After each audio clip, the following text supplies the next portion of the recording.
Puji Tuhan, saudaraku, hari ini saya akan sampaikan firman Tuhan dengan tema oleh ketaatan siapakah kita dibenarkan. Nah, saudaraku, saudara harus mengerti oleh ketaatan siapakah kita dibenarkan. Banyak orang Kristen berpikir dia dibenarkan karena ketaatannya. Itu sebabnya dia selalu berkata, aku harus taat, aku harus taat, engkau harus taat, engkau harus taat. Nah, tapi hari ini kebenaran firman Tuhan, kebenaran Injil menerangkan kepada kita, saudaraku, bahwa kita dibenarkan bukan oleh ketaatan kita. Ingat itu, saudaraku, bukan oleh ketaatan saudara, saudara dibenarkan. Kalau saudara percaya oleh ketaatan saudara, saudara dibenarkan, saudara tidak akan pernah dibenarkan oleh Tuhan. Ya, tidak pernah. Ketaatan kita tidak pernah mampu membenarkan kita di hadapan Tuhan. Itu sebabnya tema khotbah saya hari ini, oleh ketaatan siapakah kita dibenarkan. Nah, mari kita lihat firman-Nya, kitab Roma pasal 5 ayatnya yang ke-19. Roma pasal 5 ayat 19. Jadi sama seperti oleh ketidaktaatan satu orang, semua orang telah menjadi orang berdosa. Demikian pula oleh ketaatan satu orang, semua orang menjadi orang benar. Nah, ini saudara, oleh ketidaktaatan satu orang, semua orang menjadi orang berdosa. Siapa itu? Itulah nenek moyang kita, Adam. Waktu dia tidak taat kepada Tuhan, waktu dia melanggar perintah Tuhan di Taman Eden, maka semua keturunannya jatuh ke dalam dosa dan memiliki predikat orang yang berdosa. Walaupun orang itu tidak melakukan dosa, dia adalah orang berdosa, saudaraku. Biar kita mengerti, ya, keturunannya walaupun tidak berbuat dosa sudah menjadi orang berdosa. Karena jelas dikatakan di sini, ya, jadi sama seperti oleh ketidaktaatan satu orang, semua orang telah menjadi orang berdosa. Semua orang yang menjadi keturunan Adam, tidak ada yang tidak keturunan Adam, orang manusia yang ada di muka bumi ini, ya, semuanya menjadi orang berdosa. Ya, selanjutnya kita lihat, demikian pula oleh ketaatan satu orang, semua orang menjadi orang benar. Nah, semua orang yang mana? Semua orang yang percaya kepada satu orang itu, yaitu Yesus Kristus, saudara. Ya, untuk menjadi keturunan Adam, saudara tidak perlu beriman, saudara tidak perlu percaya. Otomatis semua manusia adalah keturunan Adam. Iya kan? Ya, saudara. Otomatis. Mau dia percaya kepada Adam nenek moyangnya atau tidak, dia udah keturunan Adam. Nah, tapi berbeda dengan Yesus Kristus. Ya, saudara harus beriman kepadanya, saudara harus percaya kepadanya untuk menjadi orang benar karena ketaatannya. Nah, jadi saudara, saya mau beritahu kepada kita bahwa oleh ketaatan Yesus Kristus, saudara dan saya dibenarkan. Saudara dan saya dijadikan menjadi orang yang benar, bukan lagi orang yang berdosa, saudara. Oleh ketaatannya. Nah, jadi kalau begitu kita tidak perlu taat, karena banyak ayat firman Tuhan mengatakan, hendaklah kamu taat. Ini bagaimana ini, Om? Mungkin saudara bertanya begitu.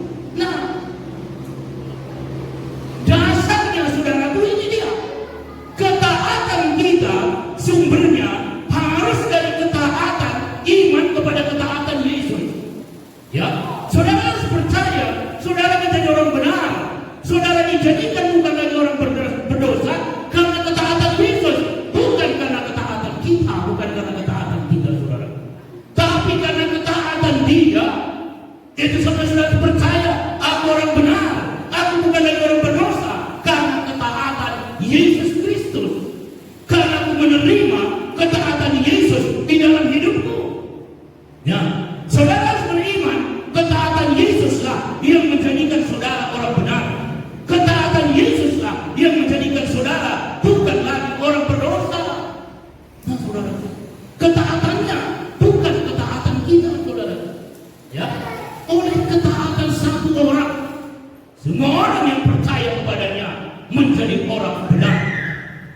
dengan itu, saudara. Saudara dan saya menjadi orang benar karena ketaatan Yesus. Saudara percaya kepadanya, ketaatannya lah yang membenarkan saudara. Itu sebabnya kita bisa dengan yakin berkata, aku ini orang yang benar di hadapan Tuhan. Karena bukan ketaatan kita. Ketaatan kita bagaimanapun tidak pernah sempurna. Tidak pernah sempurna ketaatan kita, saudaraku. Tapi ketaatan Yesus adalah ketaatan yang sempurna. Itu sebabnya ketaatannya lah yang dapat membenarkan kita, yang dapat menjadikan kita di hadapan Allah, di hadapan Bapa di surga, menjadi orang benar. Itu sebabnya beriman kepada ketaatan Yesus, saudara. Nah, bagaimanakah ketaatan Yesus yang membenarkan saudara dan saya? Mari kita lihat firman-Nya di dalam kitab Filipi. Filipi pasal 2. Saya baca dari ayat 8. Ya. Filipi pasal 2, kita baca dari ayat 8. Dan dalam keadaan sebagai manusia, ia telah merendahkan dirinya dan taat sampai mati, bahkan sampai mati di kayu salib. Nah, saudara, lihat di sini. Saudara harus teliti melihat firman Tuhan. Ya, dan dalam keadaannya sebagai manusia, ia telah merendahkan dirinya dan taat sampai mati, bahkan sampai mati di kayu salib. Nah, ini dalam keadaannya sebagai manusia, bukan dalam keadaannya sebagai Tuhan. Makanya banyak saudara agama-agama lain bingung dengan orang Kristen. Masa orang Kristen ini menuhankan Yesus? Kalau Tuhan bisakah mati? Tidak bisa. Tuhan tidak pernah bisa mati. Jadi kalau Yesus mati dia Tuhan. Kita lihat di sini dalam keadaannya sebagai manusia.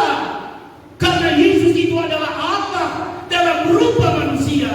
Jadi waktu dia ada di muka bumi ini, dia 100% manusia dan 100% Allah. Ingat itu. Jadi dalam keadaannya sebagai manusia lah dia mati itu. Bukan dalam keadaannya sebagai Allah. Dalam keadaannya sebagai Allah, dia tidak pernah bisa mati, saudara. Tidak pernah bisa mati. Tidak. Dalam keadaannya sebagai manusia lah dia mati. Dan di sanalah dia taat, saudaraku. Ketaatannya dalam keadaan rupa sebagai manusia lah, inilah yang membenarkan kita. Ya, inilah yang membenarkan kita, saudaraku. Ia telah merendahkan dirinya dan taat sampai mati, bahkan sampai mati di kayu salib. Nah, di Getsemani dia berseru kepada Allah, Bapa di sorga, kalau sekiranya mungkin Bapa, janganlah cawan ini aku minum, biarlah cawan ini berlalu daripadaku, tapi bukan kehendakku, melainkan kehendakmu lah yang terjadi. Itulah ketaatannya, saudaraku. Itulah ketaatannya yang menyelamatkan kita, yang membenarkan kita.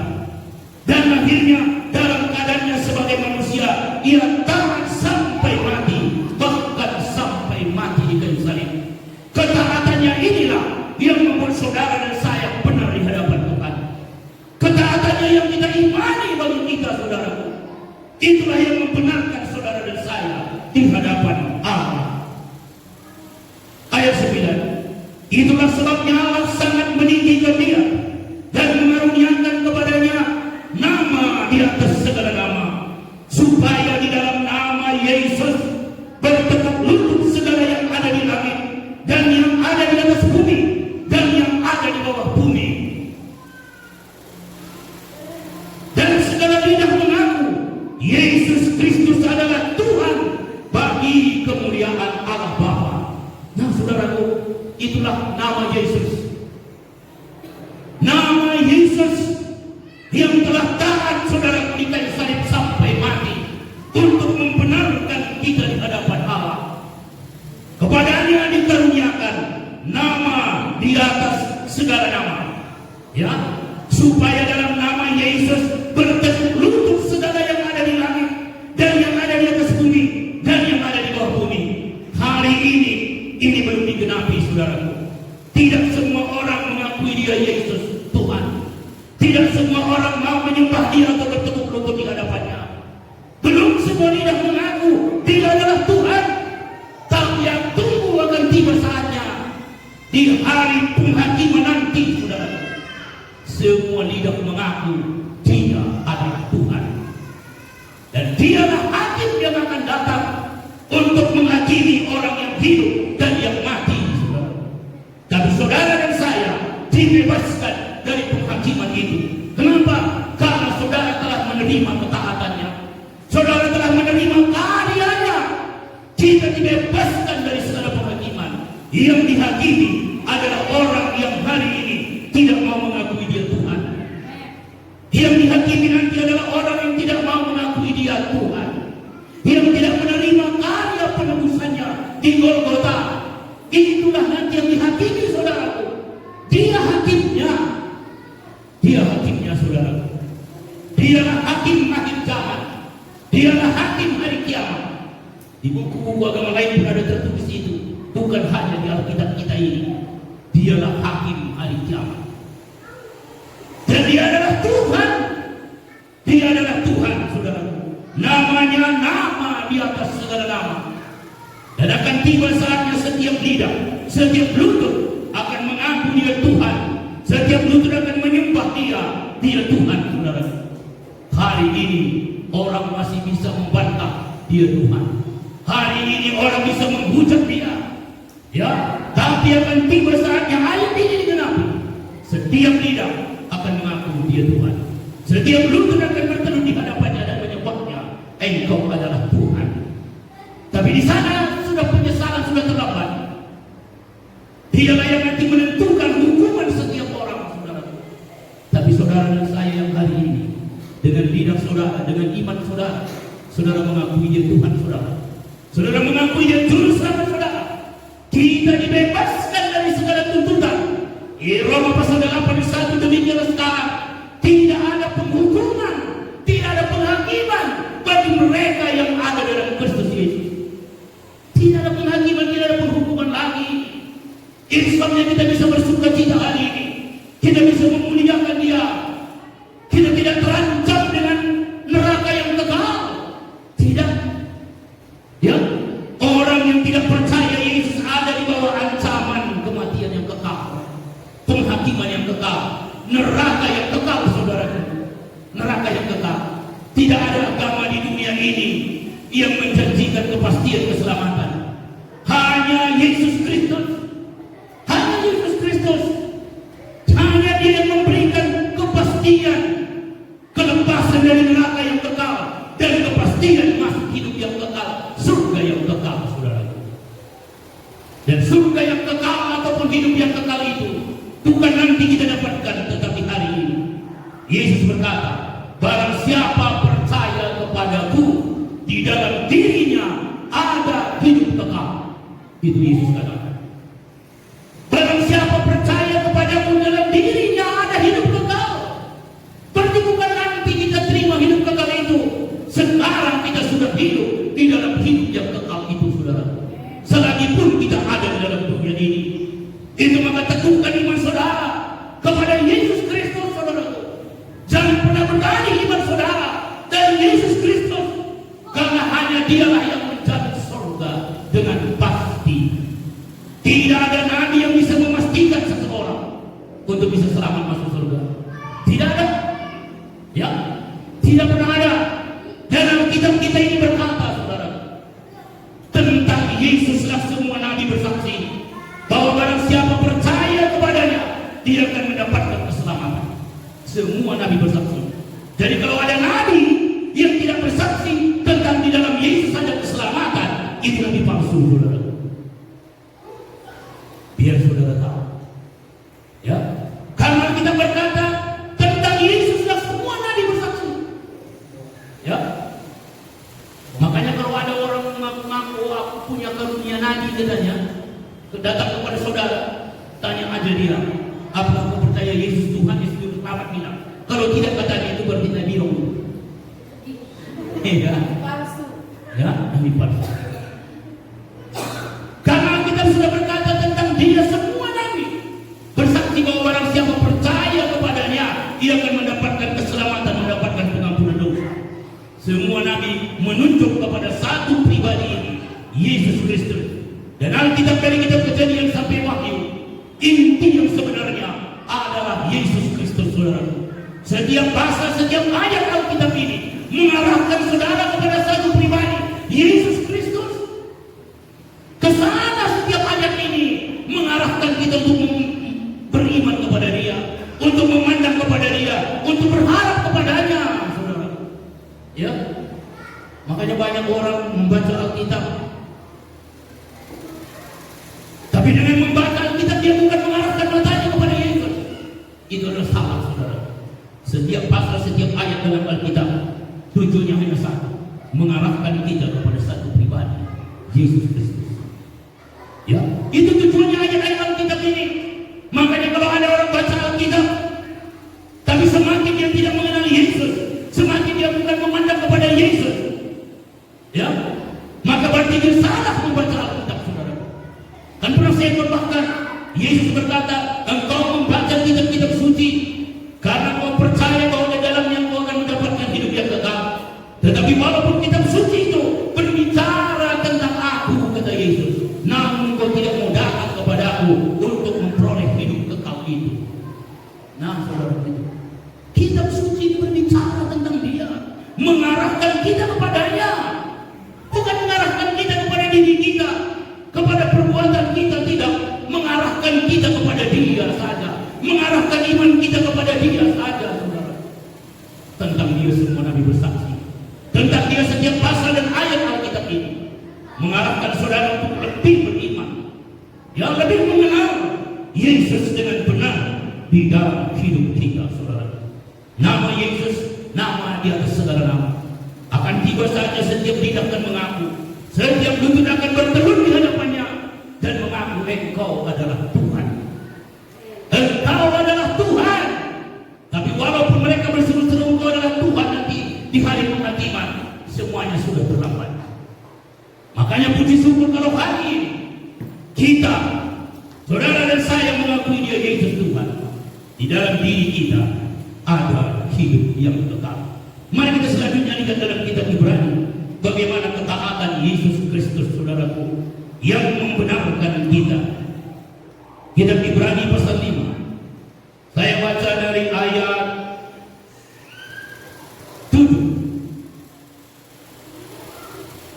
Ibrani pasal 5 ayat 7. Dalam hidupnya sebagai manusia. Nah, tadi dalam kitab Filipi juga kan, firman Tuhan dalam Alkitab ini tidak salah. Setiap kata, setiap kalimat, ya, dalam hidupnya sebagai manusia, Ia telah mempersembahkan doa dan permohonan dengan ratap tangis dan keluhan kepada Dia. Nah, saudara lihat di sini. Jadi Yesus berdoa, banyak orang berkata, kalau sudah lihat di YouTube, kalau memang Yesus itu Tuhan, kok Dia berdoa? Nah, ya ayatnya, saudaraku. Dalam hidupnya sebagai manusia, dalam hidupnya sebagai manusia, bukan dalam hidupnya sebagai Tuhan. Saya katakan kepada saudara, waktu Dia ada di dalam dunia, 100% Dia Allah dan 100% Dia manusia. Dia kelihatan dari ujung rambut sampai kakinya, itulah kemanusiaannya. Tetapi roh yang tidak kelihatan, yang berkarya di dalam dirinya, adalah Allah 100%, saudara. Itu sebabnya Dia bisa membangkitkan orang mati. Itu sebabnya Dia berkata dosamu sudah diampuni. Itu sebabnya danau dan badai tunduk kepadanya. Itu Dia perlihatkan keilahiannya. Itu sebabnya Dia bisa melakukan mujizat-mujizat, saudara. Ya. Itu sebabnya Dia bisa berkata sebelum Abraham ada, aku telah ada. Bukan sebagai kemanusiaannya. Ya. Ada sisi kemanusiaannya, ada sisi keilahiannya. Ini yang banyak tidak dimengerti oleh orang-orang di luar Kristen, sehingga dia sulit mempercayai Yesus adalah Tuhan. Tapi orang yang telah dibukakan mata rohaninya, oh, dia benar-benar tahu Yesus adalah Tuhan. Ya, Yesus adalah Tuhan, saudara. Jadi dalam hidupnya sebagai manusia, Dia telah mempersembahkan doa dan permohonan dengan ratap tangis dan keluhan kepada Dia yang sanggup menyelamatkannya dari maut, dan karena kesalehannya Ia telah didengarkan. Dan sekalipun Ia adalah anak, Ia telah belajar menjadi taat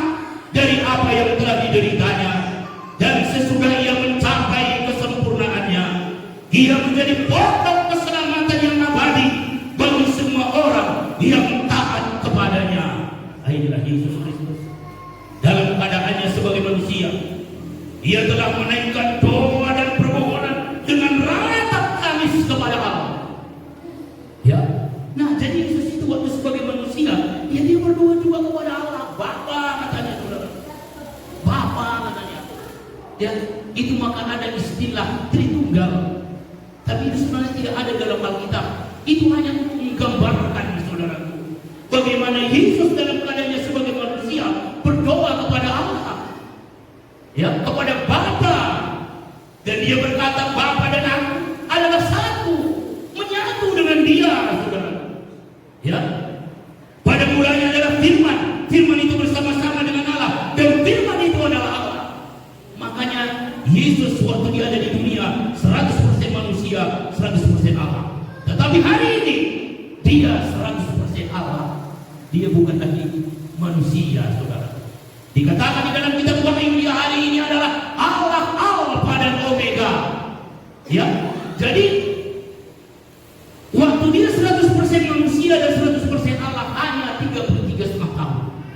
Ya, hanya 33,5 tahun. Hanya waktu dia ada di bumi untuk menyelesaikan karyanya ini tadi, penebusan ini tadi, saudara.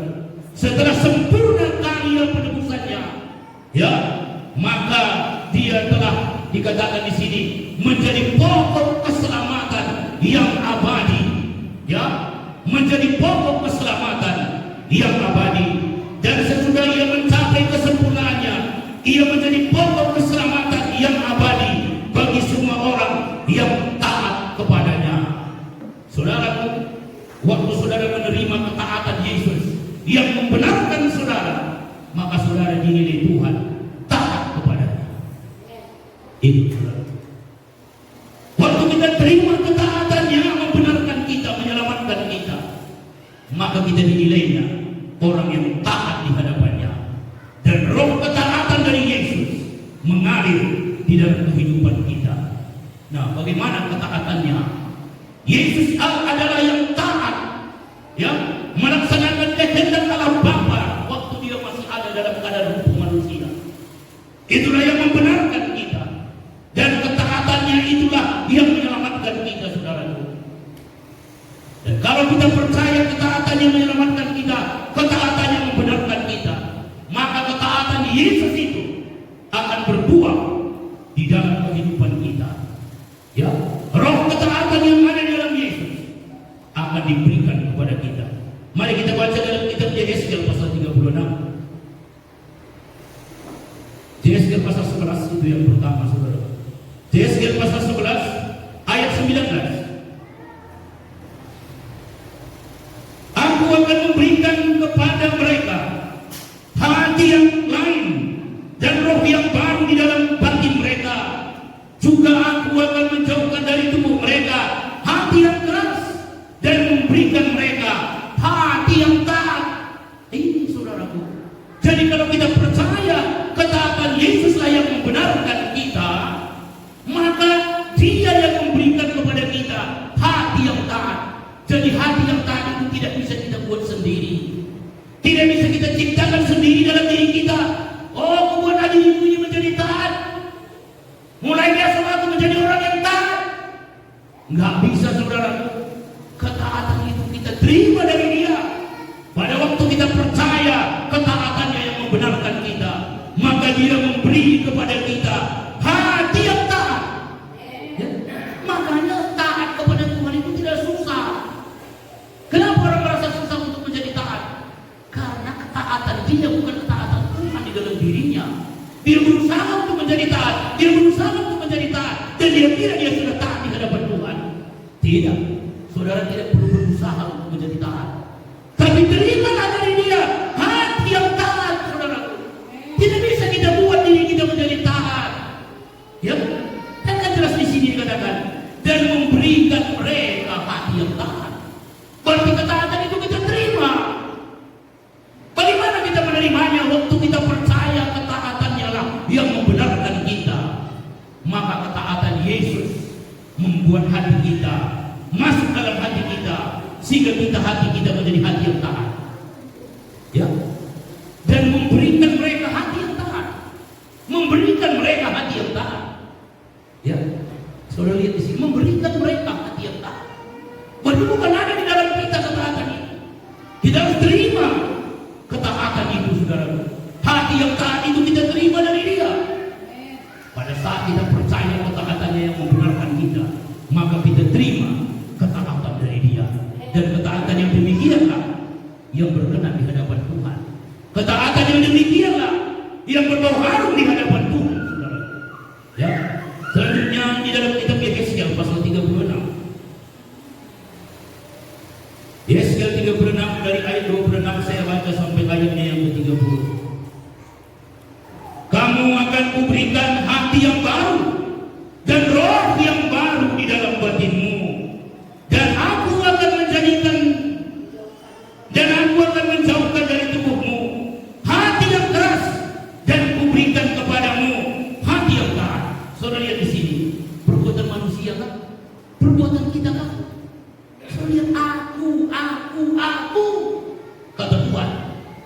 Ya, ini saudaraku, perjanjian baru kasih karunia yang dinubuatkan di dalam kitab Yesaya sekali ini. Siapa yang berperanan? Bukan kita, Tuhan sendiri. Perhatikan di sini, kamu akan Tuhan, kuberikan hati yang baru, Tuhan kan, dan roh yang baru di dalam batinmu, dan aku, katanya lagi, akan menjauhkan dari tubuhmu hati yang keras, dan kuberikan kepadamu hati yang taat. Semua Dia yang berperan dalam hidup kita, semua Dia. Itu maka kita perlu memandang kepada Dia, beriman kepada Dia, karena semuanya adalah karyanya, saudaraku. Karya Dia, saudaraku. Dia berkata, kamu akan kuberikan, katanya, hati yang baru, roh yang baru di dalam batinmu. Aku akan menjauhkan dari tubuhmu hati yang keras, dan kuberikan kepadamu hati yang taat. Dia yang memberikan kita hati yang taat. Itu maka saudara tidak perlu berjuang untuk taat, tapi saudara perlu menerima dari Dia hati yang taat, dengan percaya bahwa ketaatannya adalah yang membenarkan saudara. Ayat 27. Rohku akan kuberikan diam di dalam batinmu, dan aku akan membuat kamu hidup menurut segala ketetapanku, dan tetap berpegang pada peraturan-peraturanku dan melakukannya. Dan kamu akan diam di dalam negeri yang telah kuberikan kepada nenek moyangmu, dan kamu akan menjadi umatku, dan aku akan menjadi Allahmu. Aku akan melepaskan kamu dari segala dosa kenajisanmu, dan aku akan menumbuhkan gandum serta memperbanyaknya, dan aku tidak lagi mendatangkan kelaparan atasmu. Aku juga memperbanyak buah pohon-pohonanmu dan hasil ladangmu, supaya kamu jangan lagi menanggung modal kelaparan di tengah bangsa-bangsa. Perbuatan Tuhan sebelumnya kan? Perbuatan Tuhan sebelumnya, saudara. Perbuatan Dia sebelumnya, aku. Kalau hukum Taurat kamu, saudara perhatikan. Hukum Taurat itu kamu. Tapi Injil kasih karunia aku. Tidak. Itu maka kita perlu datang kepadanya. Kita perlu berserah kepadanya. Ya, karena Dia yang bertindak, Dia yang berbuat, saudara. Makanya percayai perbuatan Tuhan, percayai karya Tuhan. Dia yang katanya di sini, saudaraku, memperbanyak buah pohon-pohonan. Nah, ini berkat-berkat Tuhan. Secara jasmani juga Dia katanya, saudara. Ya, itu maka kita percaya karya Tuhan. Itu maka saya selalu memuliakan karyanya, bukan aku Tuhan, tapi Engkau. Katakan selalu begitu, saudara. Bukan ketaatan Tuhan, tapi ketaatanmu. Bukan perbuatan Tuhan, tapi perbuatanmu. Karena Dia mengatakan aku.